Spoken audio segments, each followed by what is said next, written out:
The best way to study for the executive assessment. Jeff Miller here from Target Test Prep. In today's video, I'm going to give you some really great tips on what you can do in your process for studying for the EA.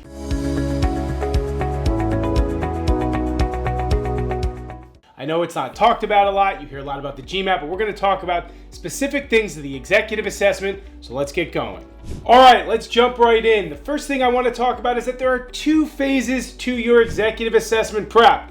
One is the learning phase. Two is the practice test phase. Now look, the learning phase is going to take up the bulk of your EA studying, probably about 80%, because in the practice test phase, you're taking practice tests, you're doing some fine tuning, and then you're getting ready to take the EA. So let's dive in and let's first discuss some tips about dealing with the learning phase of your EA prep.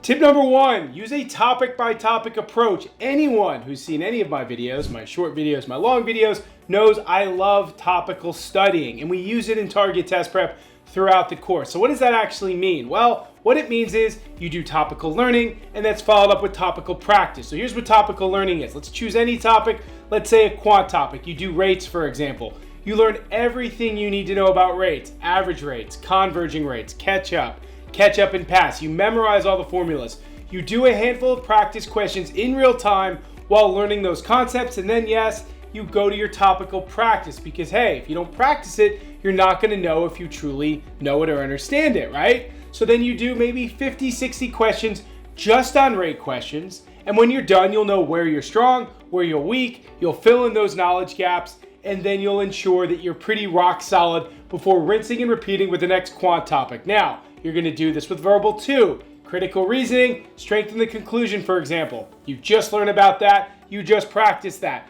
Same with reading comprehension and same with integrated reasoning. So if you can take a topical approach, it will allow you to learn each topic step by step, one by one. It'll keep you organized and on point. Tip number two, take notes while you're learning. Create those notes into flashcards or convert them into flashcards. Yes, taking notes is key because it means you're an active participant in your learning.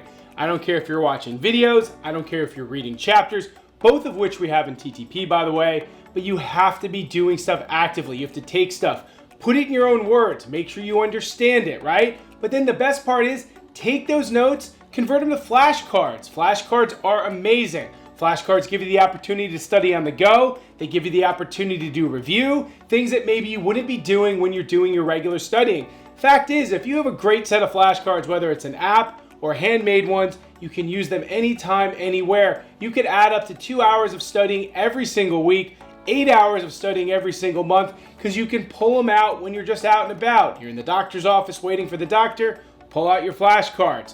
You're at a lunch break, pull out your flashcards. You're commuting to work, pull out your flashcards. So doing that is important, and like I said, it's not just for the review component, but it's also ensuring that you're learning and understanding what you're reading or watching. So notes, flashcards are key to your EA prep. Tip number three, and this goes along with kind of what we just talked about, but you got to go back and look at what you've learned. Imagine your EA prep takes, 12 weeks, let's say, even 16. When you're on week 13, if you haven't looked at what you've done week one, you're in trouble. So those notes, those flashcards are huge. But then also, in addition to your topical practice, you want to start doing mixed problem sets so you can get yourself ready for how a test is going to look on the day of the executive assessment, right? And those mixed problem sets are also going to be of stuff you learned previously, so that if you struggle with them, you fill gaps. For example, we talked about rates earlier. Let's say you're in week 13 and you do a mixed problem sets with rates, work, and ratios, and you get an average rate question wrong because you forgot the formula. Well, there you go. That's a content gap. You go back, you look at the formula, you ask yourself why you missed it, and you fix it. That goes for every single quant topic, every single verbal topic. So yes, the importance here is you go back, you looked at what you learned for your notes, flashcards, you also do mixed sets and use that to fill in your knowledge gaps. My final tip for the learning phase, use your error log weekly. Your error log is amazing. At TTP in your course, you also have an error log. It's amazing. It allows students to just put questions in real time when they get them wrong or when they correctly guessed.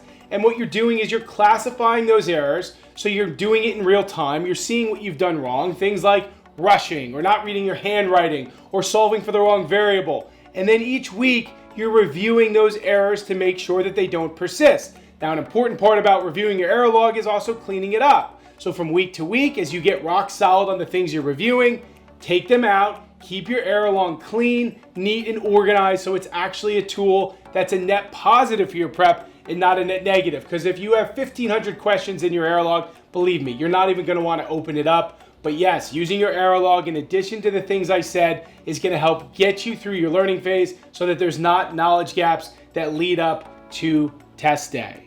All right, let's talk about the practice test phase now. Now look, for the executive assessment, there's not a ton of official practice tests available, so you want to be very deliberate with your approach when you take them. You don't want to take them rat-a-tat-tat, Tuesday, Wednesday, Thursday. You want to spread them out, and you want to take them when you're fresh and you feel like you're going to get the best results because you're mentally there, not just from a physical standpoint of what you've learned, but just mentally. You're not doing it after a long day of work. You're well rested and ready to take it. Ideally, you're getting close to where you need to score. But if you're not, it's okay. You take a practice exam, then you review the results. But you don't just do it passively. You really dig in and you say, okay, why did I get these questions wrong? Is it a content gap? Is it a macro gap? Is it something I can go back and fix in my prep? And you rinse and repeat through all of the official EA practice exams. So maybe you take about 3 weeks doing about a practice test a week leading up to test day. And like I said, your score should be improving throughout. You should be using that data in the most serious manner possible, filling in knowledge gaps.